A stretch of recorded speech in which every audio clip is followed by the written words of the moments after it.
चौथे चरण के लिए सभी तैयारी पूरी हो चुकी है और मतदाता अपने मताधिकार का इस्तेमाल करने के लिए तैयार हैं। लेकिन अब तक के 3 चरणों के मुकाबले चौथे चरण का रण ज्यादा दिलचस्प बना हुआ है, जहां बीजेपी यहां फिर से इतिहास दोहराने की कोशिश में है, तो वहीं कांग्रेस और सपा के लिए चौथा चरण साख का सवाल बन चुका है। देखिए ये रिपोर्ट। 12 लाख पद खाली पड़े हैं, लेकिन आपको नौकरियां नहीं दी गई। वो सारे के सारे बम धमाके उन्होंने बम साइकिल पे रखे हुए थे।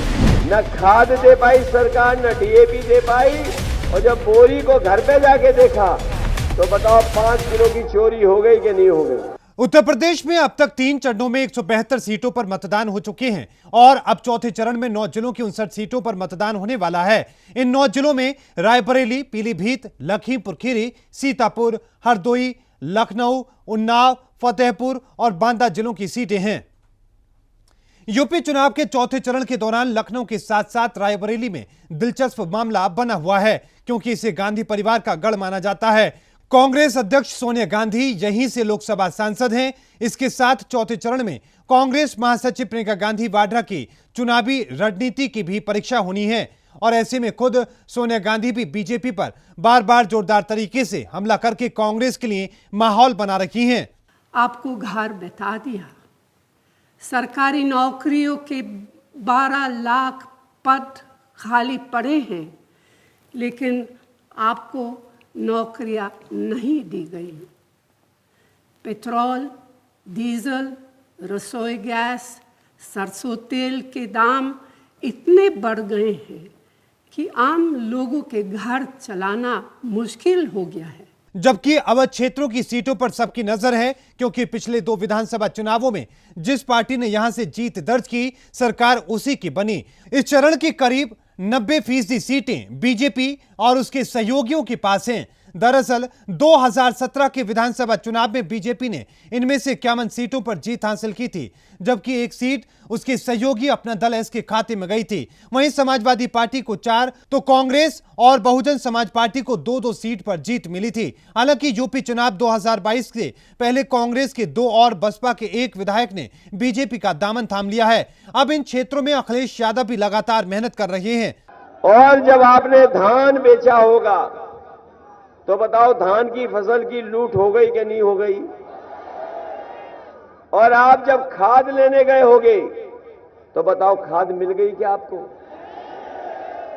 डीएपी मिल गई क्या। न खाद दे पाई सरकार, न डीएपी दे पाई, और जब बोरी को घर पे जाके देखा तो बताओ 5 किलो की चोरी हो गई कि नहीं हो गई।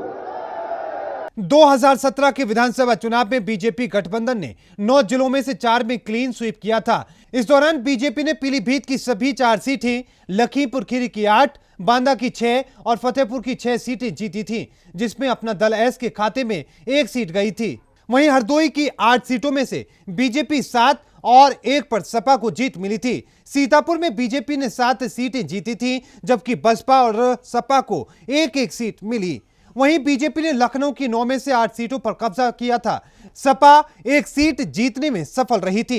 इसके अलावा सोनिया गांधी के रायबरेली में भी बीजेपी की धमक देखी जा रही थी। बीजेपी ने यहां 6 में से 3 सीटों पर जीत हासिल की थी, जबकि कांग्रेस को 2 और सपा को सिर्फ 1 सीट मिली थी। यहां समाजवादी पार्टी का जो चुनाव सिंबल है ना, उनका चुनाव का निशान है ना, तो शुरू में जो बम धमाके हुए वो सारे के सारे बम धमाके उन्होंने बम साइकिल पे रखे हुए थे। अब देखिए, साइकिल पे बम रखे हुए थे और जहां लोग सब्जी वगैरह खरीदने के लिए आते हैं वहीं साइकिल पार्क करके चले गए थे और एक समय चारों तरफ ये साइकिलों पर रखे हुए बम धमाके फूटे। नेता अलग अलग तरह के मुद्दे उठाकर जनता को साध रहे हैं, लेकिन जनता अब मन बना चुकी है कि किसे चुनना है। लेकिन इतना साफ है कि इस बार चौथे चरण का मामला बेहद दिलचस्प बना हुआ है, जिस पर पूरे उत्तर प्रदेश की नजर है। लेकिन जनता किस ओर जाती है, ये तो वक्त ही बताएगा। Bureau report, R9 news.